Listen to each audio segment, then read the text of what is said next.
hablaremos sobre el desempleo, partiendo principalmente, ¿por qué hay desempleo? Bueno, mayormente es por el descenso temporal por el crecimiento económico, por la disminución de la demanda, inversión, productividad, desaceleración de la economía y por el aumento de la inflación. Ciertas causas del desempleo podemos encontrar el tiempo de los trabajadores para conseguir un trabajo de su agrado o de su calificación de acuerdo a su experiencia. También encontramos el salario mínimo y el aumento del sueldo por parte de los sindicatos. Bueno, ahora hablaremos sobre los factores. Tenemos los factores de educación. En su caso, la mayoría de la gente que vive en pobreza no llega a conseguir una educación completa, lo que causa que los jóvenes y adultos no lleguen a tener un trabajo bueno o hasta ningún trabajo. En caso del factor de experiencia, entre más experiencia, más oportunidades. Un claro ejemplo de estos dos factores serían los jóvenes recién graduados, que entre 15 y 24 años se encuentran en esta situación, siendo de 9.6% en el 2015 y 11% en el 2016, que llegó a afectar a más de 5.000 jóvenes. En el caso del factor social, podemos ver que de 14 a 18 años y 49 a 64 años cuentan una alta capacidad de desempleo, porque uno es infantil y otro por mayoría de edad. En el caso de 19 a 23 años es un bajo riesgo de estar en desempleo. Ahora podemos ver los factores económicos, como la remuneración de categoría de tiempo completo, que sabemos que es de 8 a 9 horas, presenta mayor probabilidad de desempleo. Muy diferente al tiempo parcial, que es menos de 8 horas y horas extra, y también más de 9 horas, lo que indicaría el tiempo en bajo riesgo de desempleo. Como ya sabemos, el crecimiento económico es la variación porcentual positiva del PBI, pues cuando el PBI crece significa que el poder adquisitivo de las personas mejora y con ella la riqueza del país. Pero, ¿qué relación tiene con el empleo y el desempleo? Pues la respuesta radica en influencia de su crecimiento o su reducción. Como podemos apreciar en ambas gráficas, el PBI baja se ve afectada en cierta medida a la tasa de desempleo, la cual incrementa, como lo que sucedió en el 2020. Lo mismo sucede con la subida del PBI, donde dicha tasa disminuye. Es decir, que cuando aumenta el PBI, incrementa el porcentaje de ciudadanos empleados, pues si se produce más, se necesitan más personas laborando. Sin embargo, no siempre resulta así. En el caso de que se suplante la mano de obra por máquinas modernas que cumplan con dicha función o incluso rindan más, se mejoraría la productividad, mas no necesariamente el empleo, el cual permanecería igual. En conclusión, si crece el PBI, puede llegar a aumentar el empleo siempre y cuando este crecimiento sucede en los factores que intervienen en el crecimiento del empleo en sí, pero si esta decrece, lo más probable es que aumente el desempleo. Bueno, ahora yo les hablaré sobre la relación que existe entre el desempleo y la inflación. Bueno, estos son dos temas que pueden tener efectos negativos para cualquier país. Uno de los problemas surgidos frecuentemente es que para reducir el desempleo se tiene que aumentar la inflación y viceversa. Por ello se debe identificar cuando la economía va bien o cuando va mal.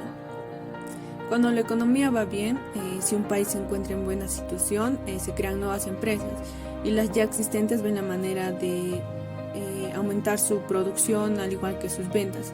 Entonces esto hace que se requieran de más trabajadores y el desempleo por ende baja.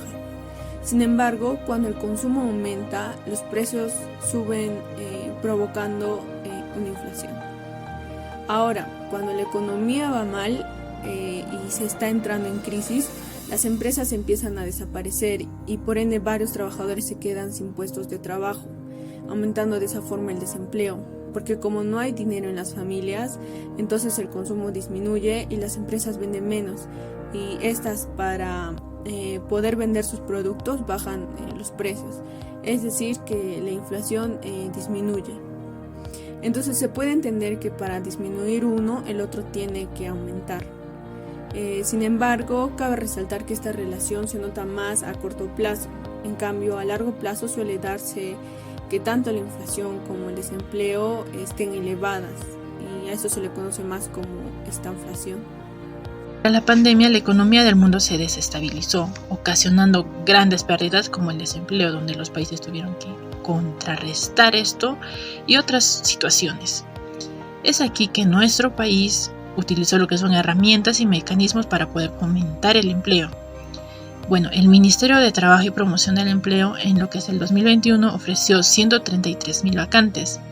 Además de esto, certificó gratuitamente a más de 224,000 personas, así para poder fortalecer, ¿no?, lo que son sus competencias laborales. Además, se dio más de 8,000 becas a jóvenes entre los 18 y 29 años para poder capacitarlos, ¿no?, en cursos de alta demanda, como lo que es el comercio, agroindustria, construcción y tecnologías. Además, se dio el fortalecimiento de fiscalización laboral, donde gracias a lo que es las fiscalizaciones de Sunafil, más de 313,000 trabajadores fueron formalizados con su ingreso a planilla. Además, se dio el mejorar lo que es la empleabilidad de grupos vulnerables. Un ejemplo de ello tenemos Wiña y Warmi, donde se dio la empleabilidad de más de 5 millones de mujeres vulnerables o afectadas por la pandemia. También se dio lo que es el bono Recuperemos el Empleo Formal, donde más de 350,000 trabajadores conservaron su empleo durante la pandemia. Y también se dio lo que es el Trabaja Perú, dándose más de 200,000 empleos temporales a más de 1,200 distritos de la población vulnerable. Además de esto, se dieron muchas otras medidas que pudieron ayudar a fomentar lo que es la empleabilidad. Así como nuestro país realizó distintas medidas para poder contrarrestar el desempleo, en América Latina se observaron políticas de sostenimiento de la relación laboral y los subsidios de contratación, esto como medidas para que se pueda impulsar lo que es la recuperación del empleo. Hablemos de México. Pues México no adoptó ninguna acción en este sentido. Según la Organización Internacional del Trabajo, el único programa del que se tiene registro fue en la capital del país, que es el seguro de desempleo, ¿no?, que se dio tras la suspensión de las actividades económicas por la emergencia sanitaria en el 2020. Y bueno, tras este periodo, en el 2021, tras una lenta recuperación, de los 12,3 millones de empleos que se crearon en este periodo, el 80% fueron trabajos precarios, es decir, informales. Y bueno, se aumentó lo que es la informalidad. Hablando de China y su desempleo, recordamos que este país sufrió 2 olas de desempleo masivo. La primera cuando expulsó a decenas de millones de trabajadores del sector estatal en medio de las reformas de Deng Xiaoping, y la segunda cuando la crisis financiera del 2008 dejó a 20 millones de trabajadores migrantes sin ninguna ocupación. Y ahora último se añade la crisis sanitaria efecto del COVID-19, en la cual se paralizaron actividades y los sectores de la economía de China. Según la Oficina Nacional de Estadística, menciona que hubo una caída del 6,8% en el primer trimestre y asimismo se experimentó una primera recesión en el año 2020 y el desempleo. Vemos que en los primeros meses, que estaba con un 5,2%, pasó a una cifra alta del 6,2% en febrero. Y ojo que aquí se estaba excluyendo la inmensa población de trabajadores migrantes en las estadísticas. Entonces se suponía que millones de personas habían perdido su puesto de trabajo en este año 2020. Ya posteriores años, el PBI de China se expandió en 4,8% en los primeros trimestres también, pero la actividad volvió a decaer en los meses de marzo debido a los rebrotes de la COVID-19. Y fue aquí que fue afectado más que el comienzo del 2020.